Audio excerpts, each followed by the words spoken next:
Hi friends, আবারও চলে এসেছি একটু রেসিপির সাথে। আজ আমি শেয়ার করব সর্ষে দিয়ে ঢ্যাঁড়সের খুবই সহজ একটি রেসিপি। এটি বানানো যেমন খুবই সহজ, আর এটি বানাতেও সামান্য কিছু উপকরণ লাগে। তাহলে চলো দেখে নেওয়া যাক আমি কিভাবে এটি বানাচ্ছি। তো দেখো, এখানে আমি নিয়েছি 200 গ্রাম ঢ্যাঁড়স, যেটি খুব ভালো করে আমি ধুয়ে নিয়েছি। আর আছে 2 টেবিল চামচ সর্ষে বাটা আর 4 থেকে 5টা লঙ্কা বাটা।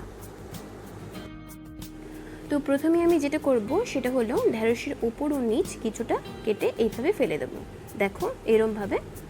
তারপর তোমরা চাইলে ঢ্যাঁড়সগুলো মাঝখান থেকে আরেক টুকরো করে দিতে পারো, তবে এই ঢ্যাঁড়সগুলোর সাইজ ছোটোই আছে তাই আমি এইগুলো গোটাই রেখেছি। এভাবে আমি সবটা কেটে নেব। দেখো আমার সবগুলো কিন্তু কাটা হয়ে গেছে।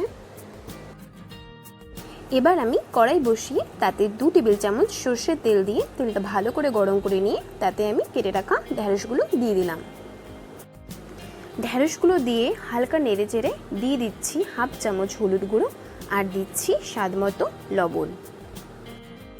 লবণ হলুদ দিয়ে ভালো করে নেড়ে চেড়ে মিনিট 3 মাঝারি আছে এটি আমি ভেজে নেব।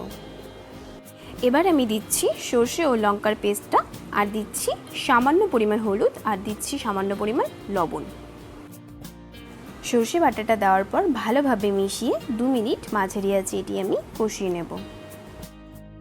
সমস্তটা ভালো করে কষানো হয়ে গেলে এবার আমি এখানে ছোটো বাটির 1 বাটি পরিমাণ জল দিয়ে দিচ্ছি। তারপর সমস্তটা ভালো করে নেড়ে চেড়ে দিয়ে দিচ্ছি সামান্য পরিমাণ চিনি। তারপর আবারও একটু নেড়ে চেড়ে ঢাকনা দিয়ে ঢেকে 5 থেকে 7 মিনিট এটি আমি মাঝারি আঁচে রান্না করে নেব। 7 মিনিট পর ফিরে এলাম। সর্ষে ভিন্ডিটি খুব সুন্দরভাবেই হয়ে এসছে, দেখো। এবার আমি গ্যাস অফ করে দিয়ে এটি সার্ভ করে নেব। এই সর্ষে ভিন্ডিটি গরম ভাতের সাথে খেতে কিন্তু অসাধারণ লাগে। তো বন্ধুরা, তোমরাও বাড়িতে কিন্তু এটি ট্রাই করবে। ভিডিওটি ভালো লাগলে অবশ্যই লাইক, কমেন্ট, শেয়ার করে দিও, আর আমার চ্যানেলটি সাবস্ক্রাইব করে দিও।